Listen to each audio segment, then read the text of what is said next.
మరి జగన్మోహన్ రెడ్డి గారిని వేడుకుంటే ఈయన ఉసుకో అంటే ఏదో పనులు చేయడానికి పోలీసు వాళ్ళు రెడీగా ఉన్నారు అప్పుడు.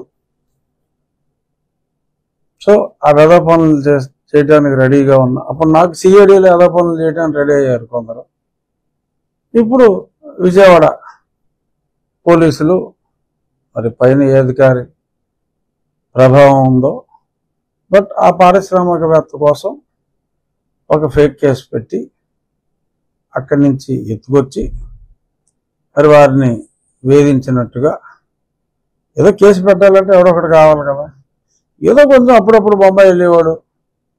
సో బహుశా కుక్కల నాగేశ్వరరావు అబ్బాయి ఎవరు విద్యాసాగర్, అతను ఏదన్నా మరి బాంబే అది వ్యాపార నిమిత్తం ఎక్కువ తిరుగుతూ ఉంటాడేమో. వాళ్ళకి కావాలి కదా, ఆ బెజవాళ్ళు ఉన్నోడు కావాలి, బొంబాయి ఎక్స్పోర్టర్ ఉన్నాడు కావాలి. సో ఆయన షిప్మెంట్ C&F ఏజెన్సీ వాటిలో ఉన్నాడు నాగేశ్వరరావు. ఆయన బతుకున్న రోజుల్లో నాకు మంచి స్నేహితుడు కుక్కల నాగేశ్వరరావు. ఏజెన్సీలు ఉన్నాయి కాబట్టి బహుశా మరి విద్యాసాగర్ని మరి ఎంపిక చేసుకున్నారేమో నేను అనుకుంటున్నాను.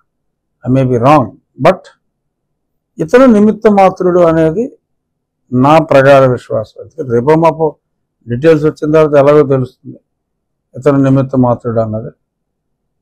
పారిశ్రామికవేత్త కోసం ఈ పోలీసులు ఉసుకో అంటే వెళ్ళిపోయే కుక్కల్లాగా, ఇప్పుడు యజమాని ఉసుకో అంటే కుక్కలు వెళ్ళి కరిసేస్తాయి అవతల ఉన్నాయి, అలా కరిసేస్తున్నారు వీళ్ళు విచక్షణ జ్ఞానం లేకుండా.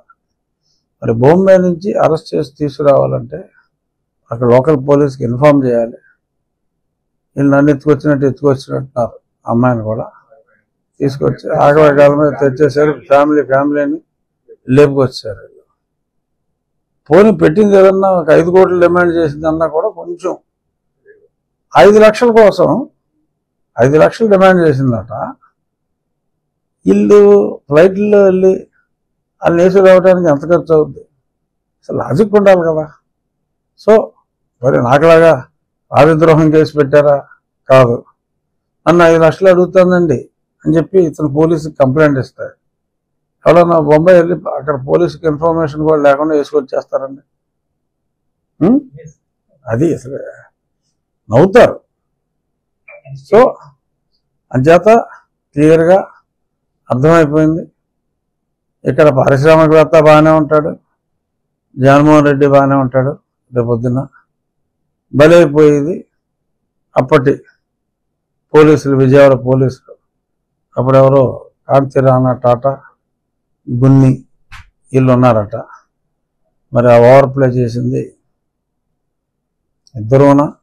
ఇద్దరిలో ఒకరా, ఇద్దరితో పాటు కలిపి ఆయనకి ఆదేశాలు ఇచ్చిన ఆ పై వ్యక్తి అనేది మనం త్వరలో చూస్తాం.